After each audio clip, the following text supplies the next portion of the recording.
Welcome to On the Spot with OPPO, where we connect you with inspiring entrepreneurs and innovators making their mark. Today we're here in humid Singapore for the OPPO Find N5 launch. Yes. OPPO. Do you have one? Yeah, I do have one.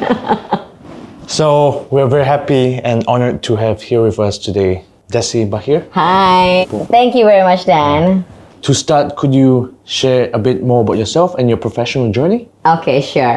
Hi, everyone. I'm Desy Bachir. I have been in the marketing and media industry for a little bit over 20 years now. I've been experienced in building brands globally and also brands known nationwide in Indonesia, spearheading the media innovations for one of the largest FMCG company in Indonesia. I've also helped with presidential campaign about 10 years ago. Wow.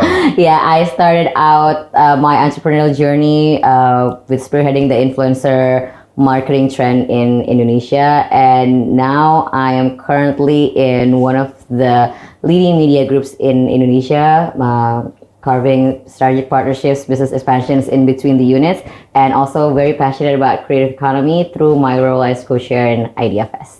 Wow, I'm looking forward to learn more about you and your experiences throughout this 20-30 minutes. Yes.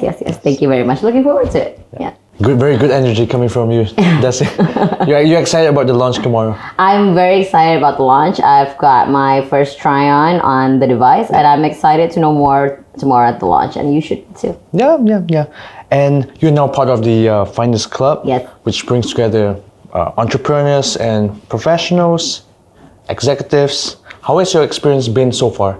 I think the experience has been great. It's great to know the fellow Finders Club here in Singapore. There has been a few from Singapore, from Thailand, and from Indonesia as well. And I think it's always great to meet new people that gives you like more view on what's going on in the world on the other side of the industry that I don't work in, and also getting the global view. So I think it's very interesting. We've been having a lot of great talks for the past few days, and I'm excited to continue the connections with them. Yeah, lovely. What do you think is your highlight so far on this trip? Or like if it's not happened yet, maybe tomorrow? What do you think is going to be a highlight of your trip? I think what's going to be the highlight of the trip is actually getting to know more people. I love making connections. Yes. And I think what is interesting is that highlight should be created. So what I have here right now is going to be further highlights later after the trip. So that's what I want to do. Yeah, that's our vision as well. That's the connections that we're creating right now. You might not see the short-term gains, but we hope it's a very long-term gains, and it's all about who you know, right? Yeah, I think one of the highlights as well is going to NUS yesterday and getting a session from Professor Sam on AI, machine intelligence, and the fact that maybe we think it has impacted our lives that much, but maybe not as much, but maybe will become as much. So I think it's a very interesting, living in this, the industry and marketing in media, there's always something new, something to learn, and something to anticipate. So I'm very much excited about that too. Lovely, yeah. And I have my views, but I'll share later when we speak about AI. Yeah. So, can you share a bit more about your journey? How do you get started, and what led you to where you are today?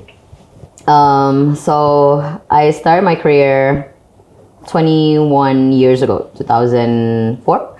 So 2004, actually, this is something that I don't even put on my resume anymore. I worked for one of the multinational banks for about 3 or 4 months after I graduated my postgrad. But I have always wanted to work in marketing. I don't major in marketing when I was an undergrad. I majored in accounting. But I took marketing during my postgrad. And I really wanted to go into CPG marketing because I think CPG, consumer packaged goods, is a world where consumers are just really honest. I mean, like they buy because of the product, because of what is communicated about the product. And I think that's very interesting, and that's where I want to go. So I started my career 20 years back in a multinational company. I worked for Unilever. I worked there for about 10 years. So I spent 7 years handling brands. So from all category, from personal care, home care, foods. And the last 3 years of my career there, I worked I managed the media strategy for the whole corporate. And that's when I found out how interesting media also is.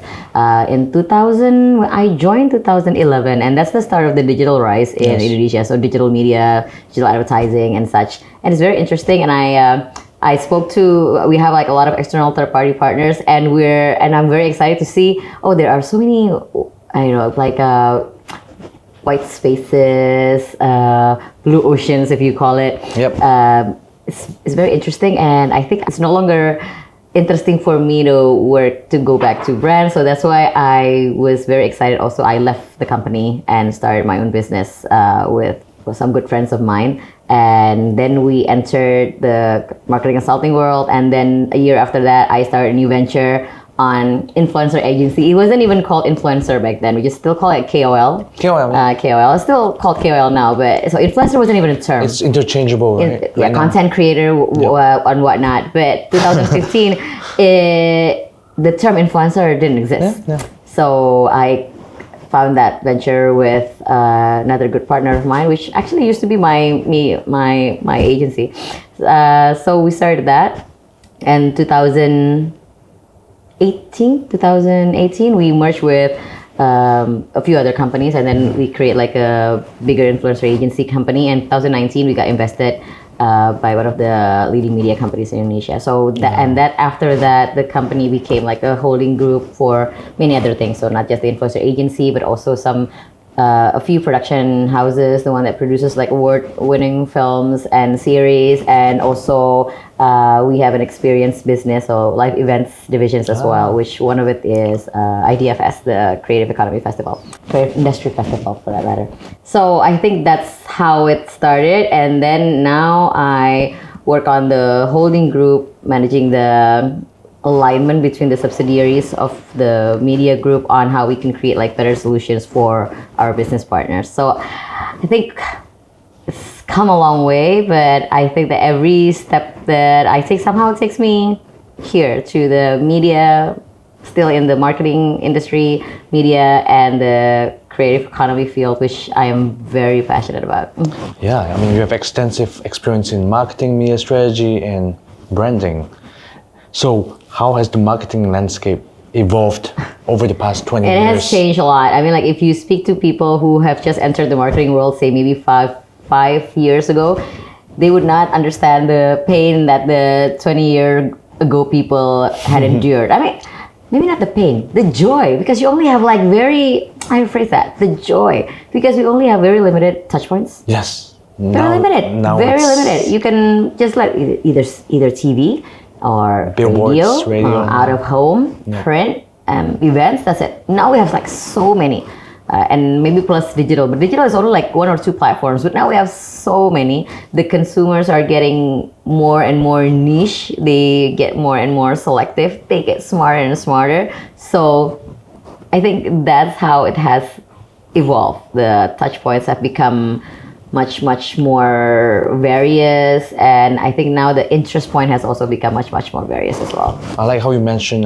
consumers are now getting smarter and smarter. Yes, they are. But I would like to put it that they're getting more and more overwhelmed. There's so much information. Now you have to be very selective on. Yes, and I think because consumers are very slow. Because I think marketing, even though the touch points has changed a lot, the basic of marketing has never changed. Marketing is always about the consumers. It's never about us. It's never about us, the marketer. It's always about the consumers. You have to just follow where they are, be where they are, be relevant to what they like and what they aspire to. But it's just that those points have become more and more niche, so that we have to try harder. Yeah, I remember taking a marketing class. It's about the 4 Ps. 4 Ps was like 20 years ago. I think now they have like 6 or 7 Ps or whatever. Oh my God.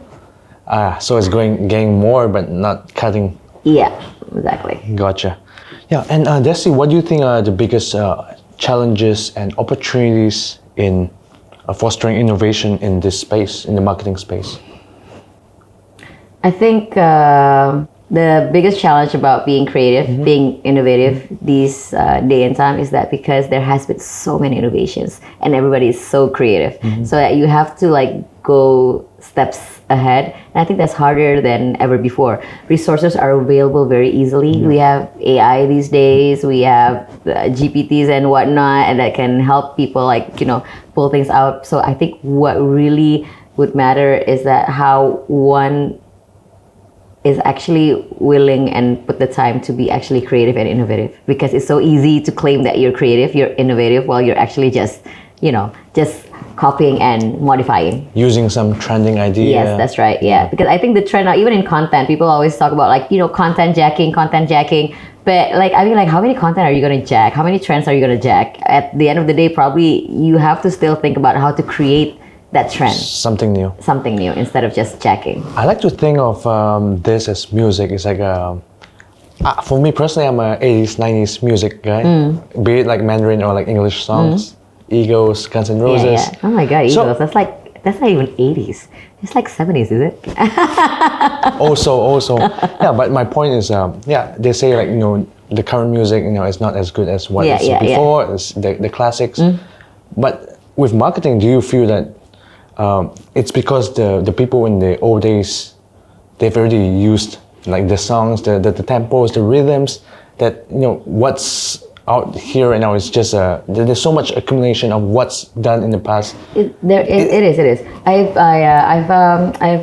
been in a panel where we talk about this, the circular trend. Yep. It's just like fashion. It's just like fashion, right? You see what is now being in trend is the Y2K trend. That's like, Y2K is 25 years ago. It is. Y2K is 25 years ago. 25 years ago. 2000 is 25 years ago.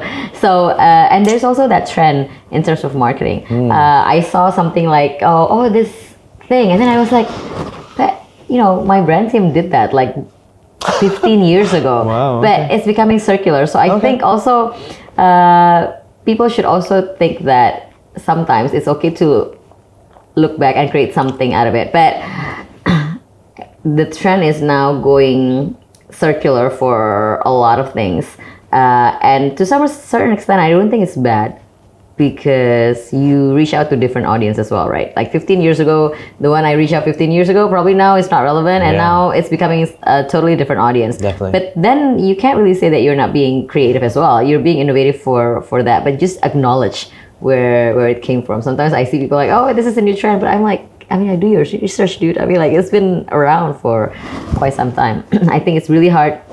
Back to your question, it's in the beginning that it's really hard, because now, the trend is actually circular as well. Yeah, now you put it with this very insightful way and perspective.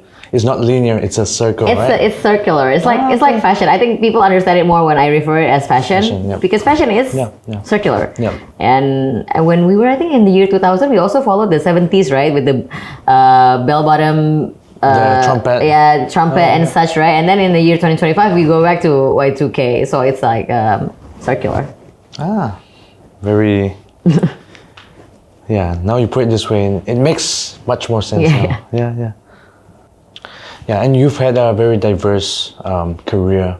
What are some important skill sets that helped you transition through the years?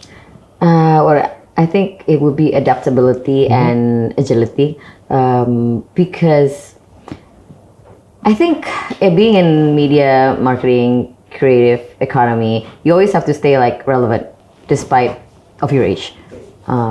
What I remember this very clearly, when I entered Unilever the first time, I handled this snack brand. The target is like 7 to 12-year-old kids. And then I remember my line manager saying to me, so from now on, you have to understand like what your consumers are like. Yeah, like I said, marketing is about the consumers. So ever since that, I started subscribing to kids magazines. Every Sunday morning, I watch cartoons, even though I didn't like them at the time. So I watch them so I can see like what's in trend, what are the advertising, and then I go to theme parks just to see what's in trend at that moment. But when I change brands, and then I do the same. Different target audience, I do the same. And different setups, like from corporations to entrepreneurship, and then now back to corporations, I adapt also with the surroundings. And I think being adaptable is something that is not taught when we were in schools, but I think it's something that we learn in our adulthood life, post uni and such. And it's something that you need to hone for forever, I think, because I do yoga, and one of the principles I like about yoga is that they have this term bend so you don't break. I really like it because I think nowadays, in order to be, when people say I'm strong, that means you can break. But if you're like bendable, then you can just like Flexible. go, flexible. And with being adaptable, you also have to be very agile as well, because now I think the world has no space for slow. Yeah. This reminds me of a quote from Bruce Lee. You already know it. What is it? Be like water. Oh, be like water. Is it? So be fluid, right? Basically, Be yeah. fluid. Okay. And this brings me to my next point, which I see you're very invested in including more women in leadership. Can you share with me more about your thoughts about this? Yeah, I'm very invested. I think in the field that I work in right now, which is either creative economy or media, marketing, just like in any other sectors and in many other countries as well, the presence of women in leadership position is still very minimal and can still be very much increased. There's a lot of a room. Yeah, it's like a huge room. I think the lack thereof is that because there aren't that many examples of women in the leadership position. I'm very lucky myself. My late grandmother, she became a widow when she was 32, and she raised 7 children on her own. So I was raised with the notion that a woman can be this strong, can be this providing, and still, be a feminine figure that is much respected by her kids, her grandkids, her grandkids as a fully feminine woman. My mother, during the economic crisis in 1998, she also helped my father's work. My late dad was in real estate and it went crashing down. So the family was supported by my mom. So I see also how a woman can actually provide for the family, still become the wife that is very nurturing to the husband and very nurturing to the kids. We don't see any role changes. We know that she provides for the family, but there's no changes, in terms of family structure and behavior and all. So I used to seeing that in my in Unilever. I see half the board was women, even when there was no quota for women. Now we have like certain companies have certain quotas, right? Yeah. There were no quotas, but still. Yeah. So I'm raised with the notion that women can become leaders, can become wives at the same time, mothers at the same time, grandmothers at the same time, aunts at the same time. So I think I'm very lucky to have seen those examples. And because I've seen those examples, I know that it can be done. But maybe a lot of other women never get to see that example. They never see this. They never see it. They never explored this. They were never exposed to it. Right? They're never exposed to the possibilities. So I want to create like more without examples. So I think if people see more of what can be done, they will believe that it can be done. So I joined. I was elected as one of the global fellows for Eisenhower Fellowships, and my project is exactly that: to get more women as business leaders in the creative economy field by like maybe creating like a new community, maybe like this Winders Club, a new fellowship. I'm very much excited to do that because seeing how Indonesia is now one of the largest creative economy powers of the world. We're number 3 now, just behind US and South Korea. Okay. And it's now included in the new administration as one of the pillars of the economic growth. And if it's going to be my country's growth pillar, then I think women should be a part of it. So I'm very excited about that. And yeah, you were speaking about communities as well. And at OPPO, we have a community. And actually, we did a fun AMA where we invite community users to ask Finance Club members some questions. And yeah, we shared your profile to our community. And we have a very good question from an Indonesian user. The question goes like, what do you think about the development of the creative economy in Indonesia for the future? I think the growth of creative economy in Indonesia is limitless. What I've seen so far from like 5 years back, there has been so many developments. Indonesia's international property had the IPs of Indonesia have started to make it into the world, and even we see like a lot of films, a lot of series gets like Gadis Kretek, one of the Netflix series that base one of the companies in the holding group produces, was top 10 in like 20 countries. The series is like in full bahasa Indonesia, but it still makes it top 10 in 20 different countries around the world. That shows how great the production is and how great the series is. And there are many others as well. So a lot of the films that we produce for OTT platforms also make it big. And we see like a lot of IPs from Indonesia making it big, also collaborating with international brands. So I think that's wonderful. And I see more and more the creative economy power today is not with the competition, is with the collaboration. I love how from the past 5 years I've seen so many people so open to collaborate. So whenever I see this project, so this is a project between A, B, C, and D. I'm like, wow, how does that? I'm like, in the previous days, people would be like very much calculative, right? But now, no, it's a win. It's me, it's you. Yeah, but now it's a win for all. Yeah, you try to kind of like piggyback off each other. Yes, exactly. To create more reach.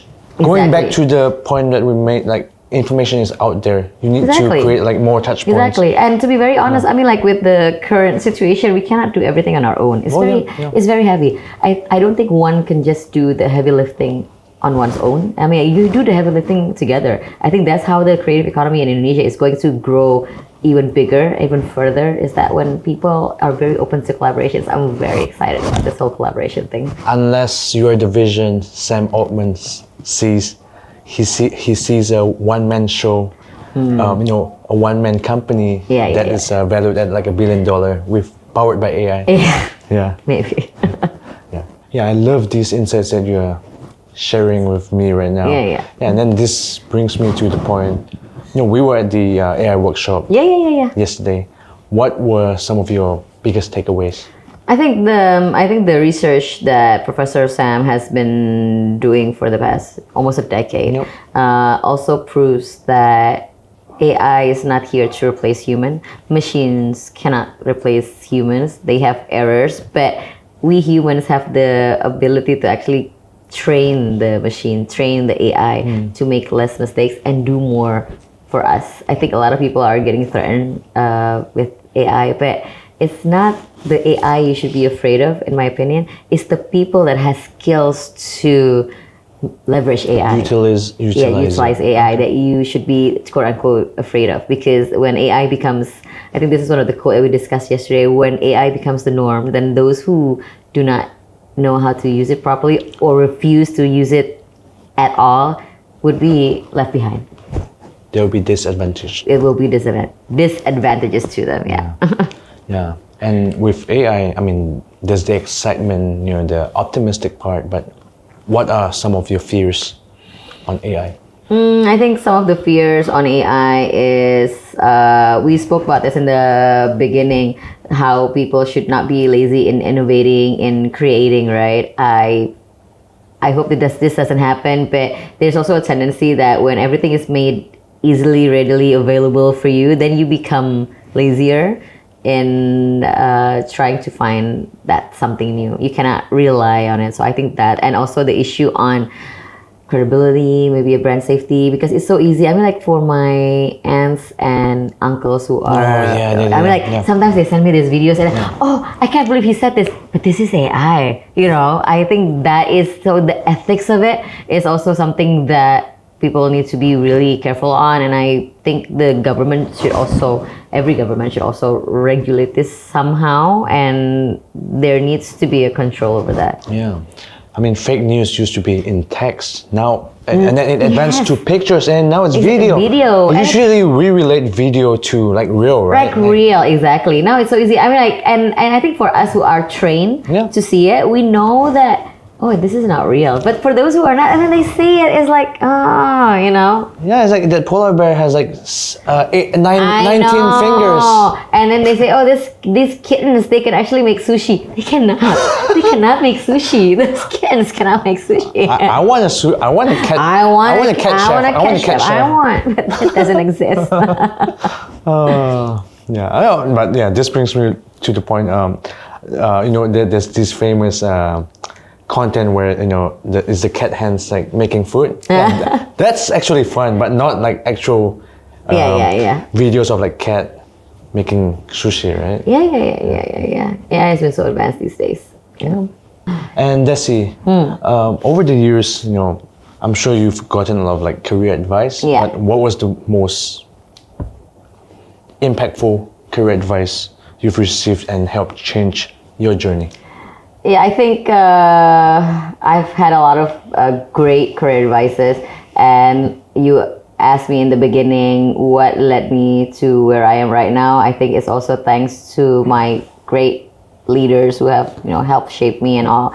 But this advice is something I actually discovered myself that I would that I usually give to those who are maybe have less years of experience, is that there's always a talk about finding your passion, go with your passion. But personally, I think it's not only about finding your passion, it's about doing everything with passion. Because even if you start something with passion, along the way you're going to find things that are not your passion, it's not included in it.